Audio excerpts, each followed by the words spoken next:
వాళ్ళ ప్రధానమంత్రి ఆవాస్ యోజన గాని గరీబ్ కళ్యాణ్ అన్న యోజన గాని వీటిని నేరుగా రాష్ట్ర ప్రభుత్వం ప్రమేయం లేకుండా లబ్దిదారులకే చెందే విధంగా ఇచ్చే విధంగా కేంద్ర ప్రభుత్వం ప్రయత్నం చేస్తుంది, ఆ విధంగా ఆలోచిస్తుంది. ఆ అవకాశం కల్పించేద్దని మేము కోరుతాం. మీరు మేము కలిస్తేనే అభివృద్ధి. వాళ్ళ పేర్ల కోసం కొట్లాడి దానికి నష్టం వరకు మీకే నష్టం. పేద ప్రజలకు నష్టం జరిగించే ప్రయత్నం చేయము, జరగకుండా గట్టి కొట్లాడతాం మేము మీతోని. కానీ పేరు కోసం ప్రఖ్యాతుల కోసం మీరు ప్రయత్నం చేస్తున్నారు. దీనివల్ల మీ వల్ల కాంగ్రెస్ పార్టీ యొక్క ఈ కుటిల యత్నాల వల్ల, కుటిల ఆలోచనల వల్ల తెలంగాణ రాష్ట్ర ప్రజలకు పేదలకు అన్యాయం జరిగే ప్రమాదం ఏర్పడ్డది. కానీ మీరు మాత్రము పేదలకు ఎక్కడ అన్యాయం చేయం. మా సంక్షేమ పథకాలను, కేంద్ర ప్రభుత్వ సంక్షేమ పథకాలను నేరుగా ఇల్లు వాళ్ళకేస్తాం, డైరెక్ట్ ఇస్తాం. బియ్యం పప్పులు కూడా వాళ్ళకేస్తాం డైరెక్ట్. అరే రేషన్ కార్డు ఇచ్చేది కేంద్ర ప్రభుత్వము, బియ్యం ఇచ్చేది ఫ్రీ ఇచ్చేది మేము ఇస్తాము. ఇలా ఫోటో మీద పెట్టుకుంటారా? ఏమైంది? రేషన్ కార్డు మీద ప్రధానమంత్రి గరీబ్ కళ్యాణ్ అన్న యోజన పెడితే తప్పేముంది అంటున్నా నేను. మీకున్న ఇబ్బంది ఏంది? ఇవాళ ఇందిరమ్మ ఇల్లు అంటున్నారు, పైన ప్రధానమంత్రి ఆవాస్ యోజన అని పెడితే తప్పైంది. ఇబ్బంది మీకు వచ్చిన ఒప్పైంది. అంత ఇబ్బంది ఏంది మీకు? అంత పట్టిపోయింది మీకు? పేదలకు ఇల్లు ఇవ్వాలని ఆలోచన లేదు మీకు. పేరు కోసం పట్టింపు మీకు. కేంద్ర ప్రభుత్వం పేరు రావద్దు, ప్రధానమంత్రి గారి పేరు రావద్దు, దొబ్బిపోవాలన్నీ. దొబ్బిపోవడే కానీ పేరు మాత్రం మీకు ఉండాలి, మాకు ఉండద్దు. కాబట్టి మళ్లీ చెప్తున్నాను, పేద ప్రజల సంక్షేమ పథకాలు ఎక్కడ ఆపే ప్రసక్తి లేదు. పేదలకు ఎక్కడ అన్యాయం జరగనీయము. ఇటువంటి ఇండ్ల విషయంలో గాని, గరీబ్ కళ్యాణ్ అనే విషయంలో గాని నేరుగా రాష్ట్ర ప్రభుత్వం ప్రమేయం లేకుండా లబ్దిదారులకే చెందే విధంగా ఉండే అవకాశాలను చూస్తున్నాం మేము. అటువంటి అవకాశం మాకు ఇస్తే నష్టం మీకే, మీ ప్రభుత్వానికే నష్టము. మిమ్మల్ని ఎవ్వరు కూడా ప్రజలు మీ పథకాన్ని స్వాగతించారు. మీరు ఇచ్చే స్కీమ్ దిగి ఇంకా 6 నుంచి మాట్లాడమంటే అవి పక్కకు పెట్టి మీరు 26 జనవరి రోజు నేను సంక్షేమ పథకాలు ఇస్తాన్నారు. కొండ నవి ఎలకలు కూడా పట్టలే మీరు. ఒక్క మండలంలో ఒక్క గ్రామం అట. ఏమన్నా పైలట్ ప్రాజెక్ట్ అది ఏమన్నా? మీరు ఏమన్నారు? ఎలక్షన్ ముందు ఏమన్నారు? 2500 రూపాయలు అందరికీ ఇస్తాన్నారు. ఎంతమందికి ఇచ్చారు? సరే నిన్న మీరు చెప్పింది రేషన్ కార్డులు లబ్దిదారులు అందరికీ ఇస్తున్నారు అంటే ఒక మండలంలో ఒక గ్రామంలోనే లబ్దిదారులారా, అర్హులున్నారా? ఒక మండలంలో ఒకటే గ్రామంలో రేషన్ కార్డు కావాల్సిన వాళ్ళున్నారా? ఒకటే గ్రామంలో రైతు భరోసా కావాల్సిన వాళ్ళున్నారా? ఒకటే గ్రామంలో కౌలు రైతులున్నారా?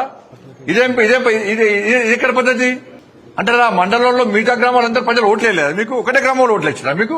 కానీ ఇచ్చే యోచనలో ప్రభుత్వం లేదు. ఇద్దామన్నా ప్రభుత్వం దగ్గర పైసలు లేవు. ఉన్న పైసలు కాబట్టి ఢిల్లీలో కప్పం కడుతున్నారు, పొట్టు దోసుకుంటున్నారు. ఇది పెద్ద 14% సర్కార్. మళ్లీ చెప్తున్నది, కుటుంబ సభ్యులను కూడా ఈ అవినీతిలో ఇన్వాల్వ్ చేస్తున్నారు. కాబట్టి 26 జనవరి కోసం ప్రజలు ఎదురు చూశారు. అరే ప్రభుత్వం రేషన్ కార్డు ఇస్తుంది కావచ్చు, రైతు భరోసా రైతులకు 15,000 రూపాయలు ఇస్తుంది కావచ్చు, కౌలు రైతులకు కూడా 12,000 రూపాయలు ఇస్తుంది కావచ్చు, ఇంటింటికి రేషన్ కార్డు ఇస్తారు కావచ్చు అని ప్రజలందరూ ఎదురు చూస్తే మీరు ఒక్క మండలంలో ఒక్క గ్రామంలో మీరు చేస్తామంటే ఇదంతా చీటింగ్ ఎప్పుడు ఆలోచించండి. ఇవాళ గింత దుర్మార్గ బుద్ధులు ఆమె గింత అన్యాయం చేస్తారా తెలంగాణ రాష్ట్ర ప్రజలకు? మీరు వాళ్ళ మీద చిత్తశుద్ధి వచ్చినారే. గ్రామాల్లో రైతు వేదిక పైసలు మాయే, కేంద్ర ప్రభుత్వానియే. ప్రకృతి వనానికి పైసలు కేంద్ర ప్రభుత్వానియే. శ్మశాన వర్గ పైసలు కేంద్ర ప్రభుత్వానియే. కమ్యూనిటీ హాల్ కూడా కేంద్ర ప్రభుత్వానియే. 14th ఫైనాన్స్ 15th ఫైనాన్స్ కూడా కేంద్ర ప్రభుత్వానియే. గ్రామీణ సడక్ యోజన పైసలు కేంద్ర ప్రభుత్వానియే. సిఆర్ఎఫ్ నిధులు కేంద్ర ప్రభుత్వానియే. నేషనల్ హైవేస్ కేంద్ర ప్రభుత్వానియే. రైల్వేస్ కేంద్ర ప్రభుత్వానియే. లైట్లు పోల్స్ కూడా కేంద్ర ప్రభుత్వానియే. సబ్ స్టేషన్ కేంద్ర ప్రభుత్వానియే. మీరు చెప్పండి స్కీమ్స్ మీ ఇస్తాను 6 గంటలకి అతిగతలేదు మీకు. కాబట్టి మళ్లీ చెప్తున్న రాష్ట్ర ప్రభుత్వానికి, మాకు భేషజాలు లేవు, మాకు వేరే కుట్ర యత్నాలు మాకు లేవు. వీలక మేము కలిస్తేనే తెలంగాణ రాష్ట్రానికి అభివృద్ధి జరుగుతుంది, తెలంగాణ రాష్ట్ర ప్రజలకు న్యాయం జరుగుతుంది. నేను మళ్లీ చెప్తున్నా, కేంద్ర ప్రభుత్వ సంక్షేమ పథకాల పేరు పక్కా పెట్టాల్సిందే, పెట్టి తీరాల్సిందే. లేకుంటే నేరుగా లబ్ధిదారులకు ఇస్తాం, ఆలోచించాలని కోరుతాను నేను. అదే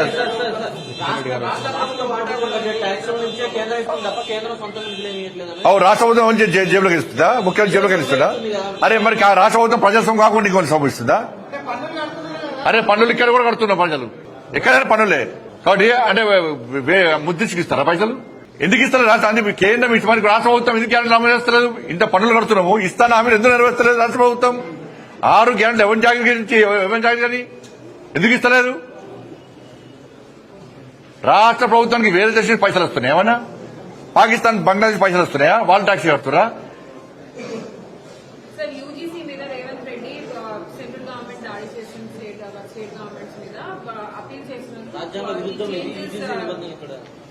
రాష్ట్ర ప్రభుత్వం ఏది పడుతుంది మాట్లాడుతుంది, వాళ్ళు అనుకున్నదే న్యాయం అనుకుంటున్నారు. కాబట్టి ఈ మాట మేము పట్టించుకోము. ప్రజలకు ఏం న్యాయమో, దేశానికి ఏది అవసరమో దాని గురించి ఇంకోళ్ళు విమర్శిస్తే పట్టించుకునే స్థితి లేదు. న్యాయం చేస్తాం తప్పకుండా. అరే ఉన్నాయి, అమలు చేయమని చెప్పారు. ఫస్ట్ అటల్ పెన్షన్, ఆసరా పెన్షన్ ఇస్తానది ఎవరు? 4,000 ఇస్తానది ఎవరు? 4,000 రూపాయలు ఇస్తానది ఎవరు? ఆసరా పెన్షన్ ఎంతమందికి ఇచ్చారు? ఎందుకు ఇస్తలేరు? పేర్లు ఎందుకు అటల్ ఏదైనా కూడా కేంద్ర ప్రభుత్వం ఒక ఆలోచనతో క్యాబినెట్ నిర్ణయం తీసుకుంటుంది. దాన్ని అమలు చేయాల్సిన బాధ్యత ఎవరిది? రాష్ట్ర ప్రభుత్వాలది. మీ పేరు పెట్టుకోని ఇబ్బంది లేదు, చెప్తే కదా. ఇంకా వదిలిన పేరు పెట్టుకోని ఇబ్బంది లేదు. కానీ దాని కింద కేంద్ర ప్రభుత్వం నిధులు తీసుకున్నప్పుడు కింద పెట్టుకోవడం లేదా? ఇప్పుడు పోయినసారి ప్రధానమంత్రి ఆవాస్ యోజన కింద 2,40,000 ఇచ్చినాం మేము. ఇదే కేసీఆర్ ఇదే పేరు కోసం పాగలాడవాడి ఒక్క ఇల్లు ఇవ్వలే. చలో లబ్దిదారుల లిస్టు, బెనిఫిషియల్ లిస్టు షో చేయమని చెప్పండి, రిలీజ్ చేయమని చెప్పండి రాష్ట్ర ప్రభుత్వాన్ని. కాంగ్రెస్ పార్టీ ప్రభుత్వం ఉంది కదా. కేసీఆర్ గారు ఎంతమందికి ఈ డబుల్ బెడ్రూమ్ పేరుతో మోసం చేసింది కదా. ప్రధానమంత్రి ఆవాస్ యోజన కింద ఇండ్లు ఇవ్వని మేమిస్తే ఒక్కరు కట్టిమంటే డబుల్ బెడ్రూమ్ పోటుగాడు డబుల్ బెడ్రూమ్ కట్టిస్తా, ఒక్క రూమ్ సరిపోతుందా? అల్లుడు అంటే కాళ్ళు అల్లు అత్త కనబడతాయట అని శాస్త్ర పిటకథలు చెప్పాడు. చెప్పేం చేసిండు? 2,40,000 ఇండ్లు ఇస్తే పట్టుబడి 10% కూడా ఇండ్లు ఇవ్వాలి. ఎవరికి ఇళ్ళని కూలిపోతున్నాయి అవన్నీ. ఆ ఇళ్లలో ఉండే పరిస్థితి లేదు ఇవాళ. గిదా వీళ్ళు చేసేది రాష్ట్ర ప్రభుత్వం చేసేది గిదా? రాష్ట్ర ప్రభుత్వాలకు చిత్తశుద్ధి ఉండాలి. పేర్ల మీద కాదు, సంక్షేమ పథకాలు కేంద్రం ఇచ్చే నిధుల విషయంలో కానీ కేంద్రం ఇచ్చేటువంటి సంక్షేమ పథకాల మీద అమలు చేయడంలో చిత్తశుద్ధి ఉండాలి. వీటి కోసం కాదు.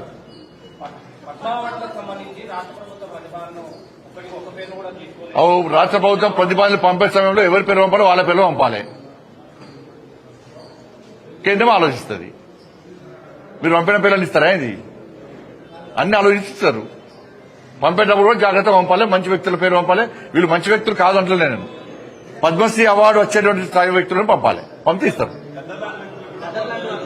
ఎట్టిస్తామన్నా ఎట్టిస్తాం, గద్దరికి ఎట్టిస్తామని చెప్పండి అని భావాజాలం ఏంది? ఎంతమంది భారతీయ జనతా పార్టీ కార్యకర్తలను మర్డర్ చేసిన వ్యక్తులు ఆయన ఎట్టిస్తాం? మేము పక్కా అయ్యాం. మా కార్యకర్తలను చంపితే మా కార్యకర్తలను చంపిన కార్యకర్తలను పాటలు పాడిన వ్యక్తి గద్దర్.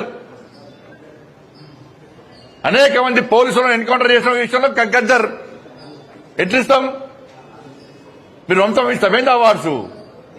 భయపడే ప్రసక్తి లేదు, వెనుకపోయే ప్రసక్తి లేదు. వందల మంది భారతీయ జనతా పార్టీ కార్యకర్తలు నమ్మిన సిద్ధాంతం కోసం భారత్ మాతా కీ జై అని చెప్పి ఆందోళన చేస్తుంటే నక్సల్స్ భావజన గద్దర్ మా కార్యకర్తలు హత్య చేయించిండు. ఎన్ఐఏ ఎంక్వైరీ చేసింది గద్దర్ గారి మీద. అనేక మంది పోలీసులను ఎన్కౌంటర్ పేరుతో మర్డర్ చేసిండు.